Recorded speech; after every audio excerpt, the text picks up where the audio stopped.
OPS தரப்பு எம்பியான Dharmar CP ராதாகிருஷ்ணனுக்கு ஆதரவளித்திருக்கிறார். குடியரசு துணைத் தலைவர் தேர்தல் இன்று நடைபெறும் நிலையில் யாருக்கு ஆதரவளிப்பார்கள் என்பது எதிர்பார்ப்பிற்குள்ளாகி இருக்கிறது. அது முக்கிய அரசியல் நகர்வாகவும் பார்க்கப்படுகிறது. இந்த நிலையில் ஓபிஎஸ் என்டிஏ கூட்டணியிலிருந்து வெளியேறுவதாக தெரிவித்த நிலையில் அவர் தரப்பு எம்பி தர்மர் சிபி ராதாகிருஷ்ணனுக்கு ஆதரவு தெரிவித்திருக்கிறார். கூடுதல் விவரங்களை நம்முடைய சிறப்பு செய்தியாளர் சுபாஷிடம் கேட்கலாம். சுபாஷ், தர்மருடைய இந்த நிலைப்பாட்டை எப்படி பார்க்கலாம்? என்ன காரணம்?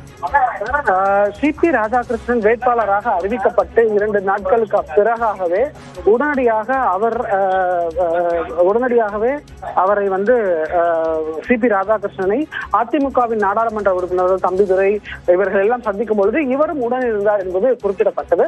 அதே போல அவருக்கு வாழ்த்தும் அன்றைய தினத்தில் தெரிவித்திருந்தார். அதனால அன்றையே முடிவாகிவிட்டது ஓ பன்னீர்செல்வத்தின் ஆதரவு நாடாளுமன்ற உறுப்பினராக இருக்கக்கூடிய தர்மரின் வாக்கு சிபி ராதாகிருஷ்ணனையே சாரும் என்று.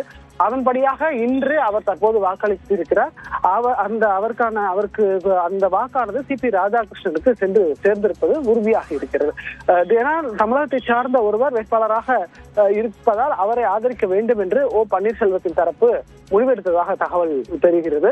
அதன் அடிப்படையிலேயே தற்போது இந்த வாக்கானது சிபி ராதாகிருஷ்ணனுக்கு தர்மரின் வாக்கு சென்றிருக்கிறது. அதிமுகவின் மற்ற நாடாளுமன்ற உறுப்பினர்களாக இருக்கக்கூடிய தம்பிதுரை, சி.வி. சண்முகம், இன்பதுரை, அதே போல தனபால், இவங்க 4 பேருடைய வாக்குகளும் சிபி ராதாகிருஷ்ணனுக்கு, ஏன்னா அவங்க கூட்டணியில இருக்க தேசிய ஜனநாயக கூட்டணியில அவங்களுடைய வாக்கு அவங்களுக்கு போயிடுச்சு. அதே போல இவர் கூட்டணியில இல்லை என்றாலும் தமிழர் என்ற ஒரு நிலைப்பாட்டின்படி அந்த வாக்கு சிபி ராதாகிருஷ்ணன் அவர்களுக்கு சென்று சேர்ந்திருக்கிறது. விரிவான விவரங்களுக்கு நன்றி சுபாஷ்.